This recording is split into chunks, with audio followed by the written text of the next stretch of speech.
ಸಚಿವರ ಕಾರ್ಯದರ್ಶಿ ಮನೆಯಲ್ಲಿ ಕೋಟಿ ಕೋಟಿ ಹಣ ಪತ್ತೆಯಾಗಿದೆ.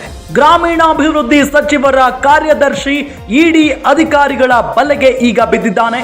ಜಾರ್ಖಂಡ್ ಗ್ರಾಮೀಣಾಭಿವೃದ್ಧಿ ಸಚಿವ ಅಲಂಗೀರ್ ಆಲಂ ಕಾರ್ಯದರ್ಶಿ ಈಗ ಇಡಿ ಅಧಿಕಾರಿಗಳ ಬಲೆಗೆ ಬಿದ್ದಿರೋದು.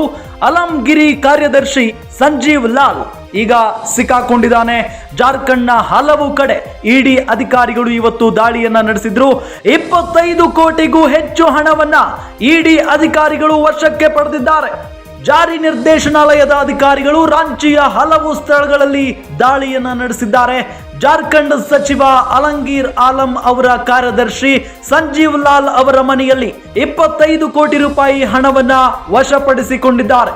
ಫೆಬ್ರವರಿ 2023ರಲ್ಲಿ ಇಡಿ ಜಾರ್ಖಂಡ್ ಗ್ರಾಮೀಣಾಭಿವೃದ್ಧಿ ಇಲಾಖೆಯ ಮುಖ್ಯ ಎಂಜಿನಿಯರ್ ವೀರೇಂದ್ರ ರಾಮ್ ಎಂಬುವವರನ್ನ ಕೆಲವು ಯೋಜನೆಗಳ ಅನುಷ್ಠಾನಕ್ಕಾಗಿ ಅಕ್ರಮವಾಗಿ ಹಣ ವರ್ಗಾವಣೆ ಮಾಡಿದ್ದಾರೆ ಅಂತ ಅವರನ್ನ ಅರೆಸ್ಟ್ ಮಾಡಲಾಗಿತ್ತು. ಈ ಪ್ರಕರಣದಲ್ಲಿ ಮತ್ತಷ್ಟು ತನಿಖೆ ಕೈಗೊಂಡಿರುವ ಇಡಿ ಅಧಿಕಾರಿಗಳು ಜಾರ್ಖಂಡ್ ಗ್ರಾಮೀಣಾಭಿವೃದ್ಧಿ ಸಚಿವ ಅಲಂಗೀರ್ ಆಲಂ ಅವರ ಆಪ್ತ ಕಾರ್ಯದರ್ಶಿಯ ಮನೆಯ ಮೇಲೆ ದಾಳಿಯನ್ನ ಮಾಡಿದ್ದಾರೆ. ದಾಳಿಯ ಸಂದರ್ಭದಲ್ಲಿ ಕಂತೆ ನೋಟುಗಳನ್ನ ಕಂಡು ಇಡಿ ಅಧಿಕಾರಿಗಳೇ ಶಾಕ್ ಆಗಿದ್ದಾರೆ. ಮೂಲಗಳ ಪ್ರಕಾರ ಇಡಿ ಅಧಿಕಾರಿಗಳು 20 ರಿಂದ 25 ಕೋಟಿ ರೂಪಾಯಿ ಹಣವನ್ನ ವಶಕ್ಕೆ ಪಡೆದಿದ್ದಾರೆ ಅಂತ ತಿಳಿದು ಬಂದಿದೆ. ಎಣಿಕೆ ಯಂತ್ರಗಳ ಮುಖೇನ ನೋಟುಗಳನ್ನ ಲೆಕ್ಕ ಮಾಡಲಾಗ್ತಾ ಇದೆ ಎನ್ನಲಾಗ್ತಿದೆ.